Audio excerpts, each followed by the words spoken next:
שלום כולם, נמצאת היי, איתי, נמצאת איתי היום לימור אבירז, שיש לה סיפור מרתק ויכולת מדהימה, ואני חושבת שכולנו מאוד מאוד צמאים לשמוע את מה שיש לך לספר.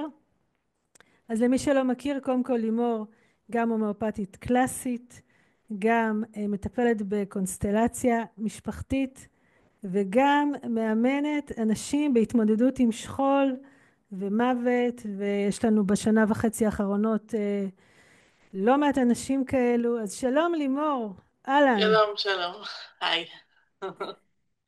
בוא נלך ישר לעניין, כי זה הכי מעניין. מה הדבר הזה בחיים שלך שהוביל אותך ליכולות האלה? מה קרה שם בחיים שלך שככה קיבלת יכולת כזאת? יש שיקראו לזה שלוש תאונות, ואני קוראת לזה שלוש מפגשים עם האור בעצם, עם המהות האמיתית שלנו בפנים. הפעם הראשונה שזה קרה, זו הייתה חוויה חוץ גופית בעצם בסביבות גיל 9, שאוטו העיף אותי בתאונה בכביש, ואני פשוט חוויתי את עצמי מבחוץ, יושבת ומסתכלת על הגוף הזה שמוטל שם, נמצאת בשלווה עצומה שאין מילים פשוט לתאר את זה, איך הם בעולם הזה. אור מאוד מאוד חזק, שעוטף אותי בחום, הרגשה של בית, של שייכות. עוד פעם, אהבה עצומה, אין מילים לתאר את הדבר הזה, ואחרי זמן, שלמרות שהייתי בלי זמן, אני לא יודעת באמת כמה זמן זה היה, הגיעה דמות אור כזאת, עוד פעם, שבאה והחזירה אותי לתוך הגוף של אותה ילדה בת 9. שההרגשה הייתה הסכמה כזאת לחזור, אבל מצד אחד ומצד שני, אל תעזבו, אני לא רוצה שהזיכרון הזה ייעלם, תישארו איתי. זהו, ואז בפעם השנייה בעצם שפגשתי את האור בצורה כל כך חזקה, זה היה אחרי הצבא בעצם, שעוד פעם, סוג של תאונת דרכים, לא, תאונת דרכים עם אחותי נהגה, וכמה שניות לפני שהתרחשה התאונה, אני פשוט הרגשתי שאני נקודת אור קטנה שפשוט טסה למרומים בשברירי שברירי שניות למימדים גבוהים ומקומות מאוד מאוד, אי אפשר להסביר את זה, אין מילים שיכולות להסביר את החוויה. אבל הנקודת אור הייתה כל כך בוהקת וכל כך מהירה, כמו רקטה שעפה בשמיים, כמו כוכב שנופל כזה, אבל הוא טס למעלה. ושם היה מפגש עם אור מאוד מאוד בוהק, מאוד חזק, שמאוד, אי אפשר, תראי, מאוד קשה לי למצוא את המילים, לא משנה באיזה שפה. אין לזה פשוט מילים מהעולם הזה שיכולות לתאר, ואולי מי שמבין אותי יחידים זה אלה שעברו מוות קליני או חוויות חוץ גופיות. אבל הרגשה של אהבה עצומה, שייכות כמו, כאילו משהו מושך במגנט מאוד חזק, ואהבה, שפע של אהבה שהיא, אפשר להרגיש אותה באוויר, אפשר לחתוך את האוויר מרוב שהוא היה מוזהב ועמוס בתדרים מדהימים. יש שם סוג של מוזיקה ושל צבעים, אבל אין אותם בעולם הזה, אז קשה לי קצת להסביר אותם. ואז אני זוכרת שבאיזשהו שלב, שוב, זה מימד בלי זמן, אז אני לא יודעת כמה זמן זה נמשך, אבל הרגשתי שדווקא את הירידה חזרה לגוף עושים בשלבים. כאילו, הייתה איזו יד כזאת שנשאה אותי כנקודת אור, טק, טק, טק למטה, עד ש... עד שהתיישבתי במרכז המצח, פתחתי את העיניים, ראיתי את כל החבר'ה שלי ממד"א, הייתי מתנדבת במד"א, ולא הבנתי מה הם עושים שם. אז הם אמרו לי שהייתה תאונה והייתי קצת בלי הכרה ולקחו אותנו לבית חולים והכל, ואוטוטוטלוסט וזה, אבל באמת לא קרה כלום בגוף. ואני הרגשתי שגם בנפש לא קרה כלום כי אני לא הייתי שם, פשוט לקחו אותי כמה שניות לפני. וואו. והתאונה השלישית הייתה מאוד מאוד מיוחדת, אני קצת, זה היה אחרי הלידה של הבן הראשון שלי, הייתי בת 25 בערך, ונסעתי לצפון תל אביב לאיזושהי מרפאה סינית כזאת, אחרי הלידה רציתי איזון, וטעיתי בדרך, כי ריחפתי, הייתי פשוט, המונוטוניות של הנהיגה תמיד יש לה נטייה לקחת אותי גבוה לממדים אחרים, וריחפתי, אני מודה, אבל כמו בתאונה הראשונה, את מאוד מרחפת, אבל אני גם שמעתי כל מה שהם דיברו לידי. הייתי ערה בו זמנית לשני מימדים. אז כן שמעתי את החברות שלי שקוראות לעזרה, ואת הנהג שעצר והכל, ואת רואה את זה כמו איזה סרט רחוק. ומצד שני, אני עצמי הייתי עטופה באהבה הזאת ובשייכות. אז אותו דבר קרה גם כאן, שגם ריחפתי, אבל גם ראיתי מה קורה על הכביש, והייתי מודעת, טעיתי בדרך, זה היה עוד בלי ווייזים שם, והייתי צריכה להסתובב, ובסיבוב הסתכלתי ולא ראיתי שום דבר, ופשוט עשיתי את הסיבוב U-turn, ונכנס בי אופנוע. ו... ופה היה מפגש, זה לא עם האור הישיר, אבל היה איזה מפגש שהוא מאוד מיוחד, ואני באמת ממעטת עד היום לספר אותו, אבל זה היה כמו שמשנים את הזמן ואת המרחב, זאת אומרת האופנוע פגע באוטו מקדימה, מאיפה שאני ישבתי, בנהג, וראיתי שהאוטו מתעקם, ובאותה שנייה חוזר למקום שלו. וואו. כמובן שהאופנוע נפל בצד הכביש, וגם הוא קיבל את המכה, אז עצרנו בצד וראינו מה קרה, והוא היה בשוק. פשוט החלפנו פרטים, אבל הוא אמר לי, אני יכול להישבע שאת לא היית על הכביש, א', ב', אני לא מבין מה קרה כאן, כי לא קרה כלום לאוטו שלך ולא קרה כלום לאופנוע, אפילו לא שריטה. וואו. וכאן בעצם נחשפתי לא רק לזה שאנחנו מעבר לגוף, ואנחנו נשמה, ואנחנו באנו בכלל ממקום אחר, אלא על היכולת להגמיש את החוקים האלה של הזמן והמרחב, שהם לא חוק בלתי ניתן לשינוי, כי כשאנחנו מחוברים לאור העליון, כמו שריחפתי באותה נהיגה, אז אנחנו מושכים איתנו לפה חוקים אחרים, שהם באים ממימד גבוה יותר. ותראי, החוויה הראשונה הייתה בגיל 9, ואחר כך במד"א ראיתי המון אנשים שעזבו את גופם, נקרא לזה ככה. ולפעמים ראיתי אותם יותר ברור מהאנשים הרגילים, כי גם אני הייתי מחוץ לגוף. אז ראיתי אותם, כמו שרואים אנשים רגילים.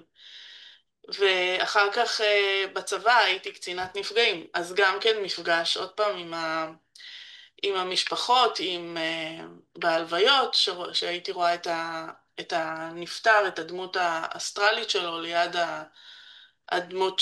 ליד הגוף הפיזי הזה שהוא בשר ודם, שהוא בסך הכל תלבושת זמנית שיש לנו פה. וזה פיתח אצלי הרבה שרירים, אני חושבת, רוחניים, שהתאגדו למשהו אחד, והיום באמת יחד עם הלימודים, נקרא להם קונבנציונליים של העולם הזה וחצי של העולם הבא, כי ההומאופתיה היא שונה מהרפואה, וזאת רפואת תדרים שמקדימה את זמנה. והקונסטלציה המשפחתית, שזה עוזר לנו גם עם חוויות של הנשמה וגם חוויות של דורות מהמשפחה, וכל מיני דברים שאנחנו מקבלים בהעברה בין דורית. אז זה הכל התאסף והתאגד למשהו אחד, ובאמת הדגל שאני מחזיקה היום, נקרא לו בקליניקה, זה באמת עזרה וטיפול באנשים שהם מתמודדים עם חוויית חרדות מהמוות, ואנשים שחוו שכול וקשה להם לצאת משם. וואו. כן. וואו, חזק. רגע, נשימה, איזה סיפור מטורף. לא שומעים על דבר כזה, בטח לא הרבה. כן. זה די נדיר. אני גם הייתי התחלת אומרת ככה. שזה סיפור שפוי ולא מטורף, וכל שאר הסיפורים כן. בעולם הם מאוד מטורפים, אבל זה שפוי, זה הכי וגם שפוי שיש. באמת עובר דרכך. אני יכולה רק לנסות לדמיין מה זה אומר להמשיך את החיים הרגילים כששלוש חוויות כאלה הגוף שלך והגוף נפש שלך חוו, ואיך זה, מה זה אומר על התחלת להגיד את זה, לגעת בזה קצת, שהתחלת להבין כל מיני חוויות רוחניות ובתור זאת שזכתה ללוות אותך בספרך הראשון, בא לי שתדברי על זה קצת, כי לשמחתי ולשמחת הקוראים שלך, את עומדת לשתף את כל התובנות הללו בספר שלך. אז כן. מה זה התובנות הרוחניות האלה? על מה את מדברת שם? קודם כל זה באמת נכון, כי החוויות מהסוג הזה גורמות לנפש או לתודעה שלנו לתפוס עולם הרבה הרבה יותר רחב ממה שהוא קיים בפועל, שאנחנו מסתכלים רק בעיניים ארציות. ובהבדל מאנשים עם פוסט-טראומה וכאלה שרואים את החיים שלהם כמו סרט ולא מרגישים כלום, כשהשרירים של תודעת הנשמה מאוד חזקים, אז בעצם את יכולה להיכנס לסרט, לשחק אותו, לצאת, להיכנס, הכל מאוד מאוברר. זה לא, את לא קפואה באיזשהו מימד אחד. וזה מוסיף המון, כי את רואה את כולם כנשמות. נתחיל מזה. שום דבר לא שלי. אנחנו רק אורחים בעולם הזה, אנחנו לא מחזיקים פה כלום, שום דבר לא שלנו, הכל תפאורה של הבמה. וזה עוזר אפילו בהתמודדויות הכי קשות, כמו עם ילדים מיוחדים. אני גם אימא לילדה מאוד מיוחדת, שבאמת בלי תודעת נשמה, ולראות אותה כנשמה בדרך שלה, במסלול שלה, ואפילו ליהנות מהטוהר שנמצא סביבה, למרות האוטיזם ולמרות המגבלות שאנחנו רואים בעולם הזה, יש להם הרבה יתרונות לילדים על הרצף, או בכלל לאנשים על הרצף, שהתואר של הנשמה מאוד נשמר. הם לא מתערבבים עם כל מיני רכילויות ותאוות של העולם הזה, כל מיני. אז זה מאוד מרגש להיות גם סביב אנרגיה כזאת.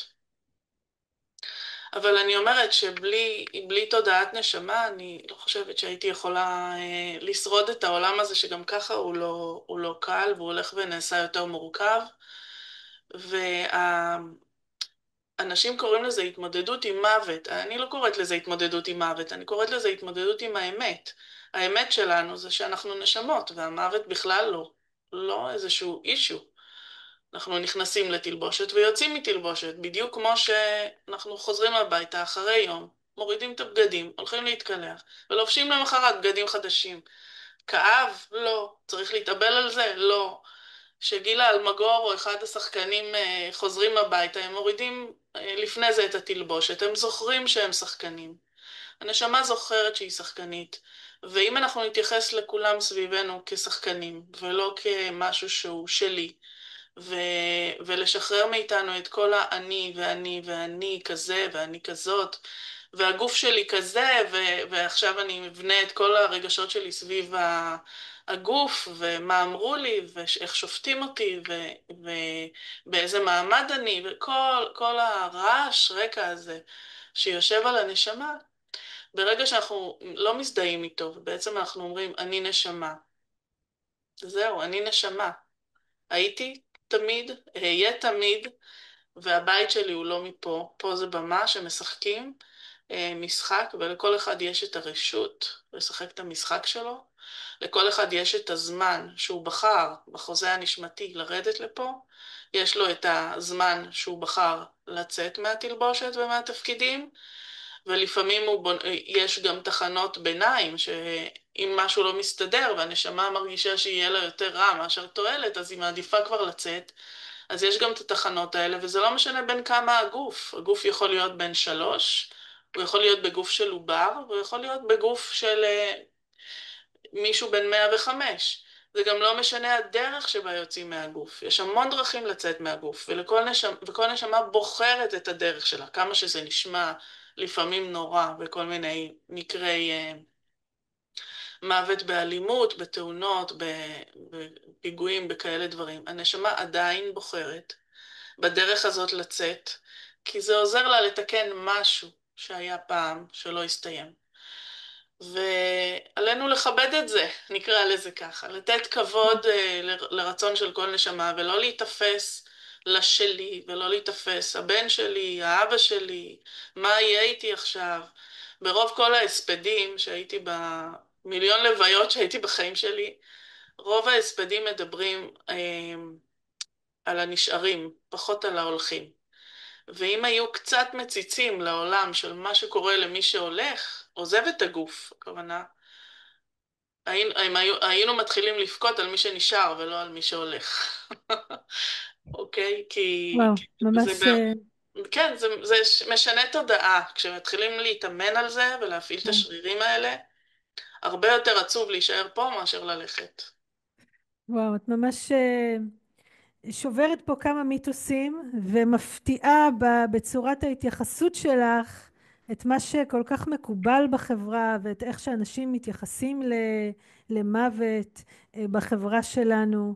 והשאלה שעולה לי, הכי ככה קופצת לי, אנשים שמכירים קצת את הפעילות שלך ושומעים עלייך או המטופלים שלך, מה הם נוהגים לשאול? מה חשוב להם לשמוע? מה הם היו רוצים לדעת ממך שחווית כאלו חוויות ויש לך את היכולת הזאת ויש לך את החוכמה הזאת של תודעת הנשמה? מה מעניין אותם? אני בגדול לא, בתודעה הזאת, בתובנות האלה לא מחדשת שום דבר, אני רק מזכירה. ולכן, וגם החוויות שחוויתי לא לימדו אותי שום דבר, הם הזכירו לי. ולכן הספר קרוי כוחה של היזכרות. ההיזכרות זה או שאתה קיים או שאתה לא קיים ככה. כי בלי ההיזכרות, בלי להבין מה הולך פה ומי נגד מי, זה גיהנום אחד עלי אדמות, אי אפשר לשרוד אותו. אני לא חושבת שמישהו יכול לשרוד. הנשמה מרוב הצער פשוט תסגור חלקים ואנשים ילכו כמתים מהלכים, נקרא לזה ככה. בשביל להתחיל לחיות ובאמת להיות שהנשמות שלנו יהיו באמת צרורות בצרור החיים, נקרא לזה, לא צריך להגיע לקבר בשביל זה. צריך, ולא צריך ברכות מאנשים בשביל זה. צריך רק להיזכר במי אנחנו, ולפתוח קצת מרחב בינינו לבין התסריט, ולהפסיק כל כך להתערבב בתוכו, אוקיי? זה כמו ששחקן ישכח שהוא שחקן, ואחרי שהוא יורד מהבמה הוא ימשיך את התפקיד של המשחק שלו בבית. בתודעה האמיתית שלו. וכאן בעצם השכחה היא חשיכה. בעצם השכחה היא חשיכה. ובשביל לצאת מהחשיכה הזאת, ובשביל להבין מה קורה, ובשביל לחיות אמיתי, אנחנו תמיד צריכים לחזור למקור, למי אנחנו באמת.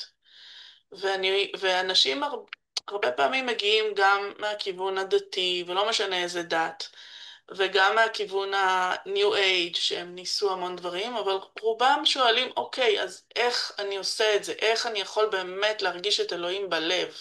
איך אני יכול לא רק להתפלל אליו ולהרגיש שאני אומרת אותם המילים כל פעם, או לא רק לעשות מדיטציה, או לא, איך אני מרגיש אותו קרוב בלב? זאת השאלה הכי נפוצה. שהיא כל פעם מוגשת בצורה קצת אחרת, אבל זה מה שמעניין, הפרקטיקה. והבשורות הטובות הן שהפרקטיקה היא לא כזאת קשה, ולא צריך הכשרה מוקדמת, ולא צריך ללמוד שום דבר חדש, ולא צריך להיות איזה מומחה באיזה משהו, או צריך פשוט ללמוד איך להוריד את המשקפיים. האלה של ההזדהויות והשלי והאני, ולהשאיר רק את המשקפיים הקבועות שלנו, של אני נשמה, נצחית. וואו. יש, יש אפשרות אולי לקבל הצצה לפרקים של הספר שאת עובדת עליו, ככה להבין מה אפשר יהיה ללמוד ממך, מהספר הזה, אם את מסכימה כמובן, ככה רק לקבל עליו הצצה, איך אפשר לתרגל, איך אפשר ללמוד את הדברים. כן, הספר בעצם מתחיל להכיר זה כמו קליפות כאלה שיש לנו בחוץ, ואנחנו מתחילים מהקליפה הכי חיצונית, ומתחילים בהדרגה להיכנס פנימה. הקליפה הכי חיצונית זה בעצם התת מודע הנפשי שלנו. מה צברנו בילדות, מה צברנו שהיינו ברחם, ואיך להתנקות מזה. להתנקות הכוונה שזה לא לכלוך שאני צריך לנקות עכשיו ולעבוד קשה ולהילחם בחושך, לא. צריך רק להכיר בזה, להודות לו ולתפוס מרחב, אוקיי? לתפוס מרחק משם. אחר כך יש את התת מודע המשפחתי שלנו, כי כל אחד נולד לחוליה של משפחה שיש עליה המון המון עומס של טראומות מלידות קודמות וזה. ברגע ההפריה הכל עושה דאונלואוד לתת מודע המשפחתי של העובר, ומשם הוא מתחיל להיות חלק שקיבל ירושה, נקרא לה גנטית, של כל מיני טראומות מדורות קודמים. אז אחרי שמתמודדים עם זה, אנחנו עוברים לתת מודע הנשמתי, של מה שהנשמה הביאה איתה מגלגול קודם, או מחוויות של בין הגלגולים. מה קיים לנו בעצם בזיכרון הנשמתי? אני מלמדת איך מבדילים בין שלושת התת מודע, איך מתנהלים עם כל אחד, ואחר כך אנחנו בעצם נכנסים יותר קצת לעומק להכיר את המהויות של הנשמה, איזה כוחות באמת טמונים בנו. משם אנחנו נעבור קצת לגלגולי נשמות, להבין את כל המסע ההתפתחות של הנשמה, גם בתוך הגוף וגם מחוצה לו, והדובדבן שבקצפת זה בעצם איך ליצור קשר ישיר עם האור העליון נקרא לו, עם אלוהים נקרא לו. ואני קוראת לו אלוהים הנקי, כי בשביל להתקשר אליו באמת אנחנו צריכים לבוא מלב מאוד נקי, זה אומר שאנחנו מנקים לנו מהתת מודע את כל המשקעים שאמרו לנו על אלוהים, כל מיני מיתוסים, אני כן שוחטת שם כמה פרות מאוד קדושות, בגאווה גדולה, כי באמת לחוות אותו בלב בקרבה כזאת, זה זכות, ו... וכן, אני עברתי בתוך העולם של הקבלה ובתוך העולם של היהדות, ואני מכירה את השפה, וטיפלתי גם בבני ברק, בבית של איזה רבנית, והדברים לא נוגדים, אבל הם צריכים להיות יותר מדויקים, אוקיי? ו... וצריך להתנער ככה חזק מכל מיני תפיסות שהלבישו על אלוהים, ועל ידי השחרור הזה מצד אחד, בהיכרות שלנו כנשמות מצד שני, החיבור יכול לקרות, וכשהוא קורה, אין מילים. אין וואו, מילים. וואו, וואו. זה עובר דרכך כל כך עסיסי וממגנט ומסקרן, ובאמת נוצרת איזושהי תחושה של היזכרות רק מלשמוע אותך, רק מלשמוע את הדברים. זה מה שקרה לי איתך כשהתחלנו לעבוד על הספר. זה מרגיש מוכר, זה מרגיש בבית. זה לא זר לי כשאני שומעת אותך מדברת. עכשיו בכלל אני כבר בתוך העניינים. בא לי לבקש ממך ככה, בזמן שיש לנו, איזשהו מסר לכל מי שיצפה ברעיון שלנו, כי עברנו תקופה ממש קשה שהיא עוד לא הסתיימה כאן בארץ שלנו.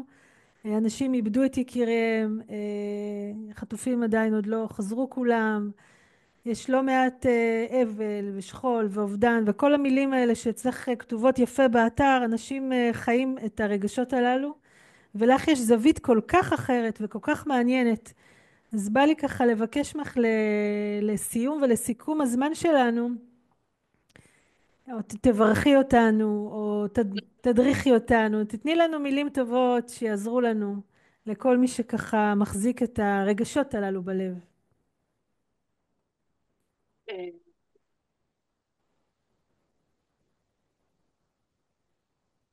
כשרואים את כל החיים כסרט, ולא סצנה אחת מתוך מלא מלא מלא פרקים, אז אפשר להגיע לתובנות, אוקיי? התובנות הן הרבה יותר הגיוניות ממה שנראה כשרק רואים פרק אחד.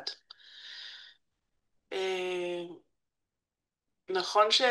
נכון שהייתה תמותה גדולה באותו זמן, אבל זה פשוט נראה לנו הרבה כי זה קרה ביום אחד, אבל אם ניקח את כל מיני דברים שקרו לעם הזה, לעמים אחרים, אז היו גם הרבה אובדנים שהם הרבה יותר גדולים, מסה של נשמות בבת אחת עלו למעלה, הכוונה עזבו את הגוף.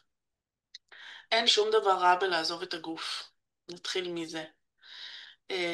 היו הרבה מסרים מאנשים שעזבו את הגוף בשביעי לאוקטובר, שאמרו שהם הגיעו להיכל, שהם עברו בו שטיפה אנרגטית, ואז כל אחד המשיך לדרכו, אבל הם מאוד אהובים והם מאוד בסדר, והכל טוב איתם, והם ממשיכים אפילו טוב יותר ממה שהם היו ממשיכים פה. אז קודם כל הידיעה שהם לא נגמרים, אנחנו לא נגמרים אף פעם. הקיום של כולם נמשך. לא צריך לעשות לזכר ולא צריך לעשות הנצחות, אנחנו קיימים תמיד, תמיד, הנשמה תמיד קיימת. ואם לא הייתה הזדמנות עדיין לראות את הילדים שלי או את הקרובים שלי או את השכנים שלי כנשמות, זה הזמן. לראות כל אחד כנשמה ולהבין שזאת הדרך. זאת הדרך שהנשמה בחרה כדי להמשיך להתפתח, והיום היא במקום הרבה יותר טוב. אוקיי, היא השלימה דברים, היא רואה את הדברים אחרת. ומי שעזב את הגוף בצורה כזאת, הוא גם בדרך כלל מקבל תמיכה ועזרה, ולפעמים, כמו שקרה בתאונה שלי, הרבה לפני שהם, כמה שניות לפני שהם עוזבים את הגוף, כבר לוקחים אותם. זאת אומרת, כל מה שרואים בחוץ הוא לאו דווקא מה שבאמת הם חוו, אוקיי? וואו. כן, זה מאוד מנחם וברור שזה עוזר, ואם מישהו חולה פה מגעגועים וחושב שהרגו את אמא שלו או את אבא שלו, את הילדים שלו וכולי, אז שיחזור ויבין שהשלי הזה הוא תפקיד זמני, שבמילא היה נגמר. אוקיי? כי יש נטייה כזאת כשמישהו נפטר להגיד, וואו, הוא נפטר, אבל במילא הוא היה נפטר. אנחנו מביאים אנשים לעולם, אנשים מביאים ילדים בידיעה שהם מתישהו יעזבו את הגוף, כן? אנשים חיים פה יום יום בידיעה שהם יעזבו את הגוף מתישהו. אז למה לפחד מזה כל כך? זאת אומרת, זה משהו מאוד מאוד טבעי. יותר טבעי לנשמה להיות בעולם האנרגטי מאשר להיות פה. אוקיי? יש את המשפט הזה המוכר שאומרים טוב לאדם יום מותו מיום היוולדו, אוקיי? זה לא סתם. וואו, חזק. אני לרגע שנייה אוספת אותנו, אנחנו ככה ממש לקראת. קודם כל, הדברים שאת אומרת הם גם מנחמים וגם חדשים בטוח לאוזניים ולעיניים שצופות ומאזינות. אני רוצה להזכיר שמי שחווה קושי להתמודד עם אובדן או שכול, את יכולה לעזור בזה, יש לך ממש מומחיות בזה, דרך היכולת שלך, דרך החוויות שצברת ודרך גיבוש החוכמה הזאת שאספת וליקטת כן, שהיא והדגשת נכנסת אותה. ומתורגמת הרבה פעמים בתוך ההומאופתיה או בתוך הקונסטלציה או בתוך האימון, כן? ממש, יש פה קוקטייל, הייתי אומרת, די מנצח, יחד עם מתודות מוכרות וארציות, יותר או פחות. יש פה איזה באמת שלושה צירים כאלה של התייחסות, וביחד נוצר איזשהו קוקטייל. אני נשארתי עם טעם של עוד, בא לי לשמוע הרבה יותר, בא לי לקרוא את הספר כמובן, אפילו שאני יודעת על חלק ממה שכתוב, אבל בא לי לקרוא את הכל ביחד. מרתק. בא לי להגיד לחיי החיים, שיהיה לנו יותר קל, ותודה רבה לך על הדברים שלך ועל הכנות שלך, ועל זה שאפשר אפילו קצת לרגע, היה איזה פאוזה כזאת שנתת, שהיה אפשר להרגיש את האור העליון. אני בטוחה שמי שצופה בנו הרגיש בזה, עשה לי כזאת צמרמורת בגוף כששמעתי אותך, כי דרכך זה עובר בצורה מאוד נגישה. אז לימור אבירז, תודה רבה לך, ונתראה עוד, כי יש לך עוד הרבה מה ללמד ולהראות ולהדריך. תודה תודה, ענקית. תודה. להתראות.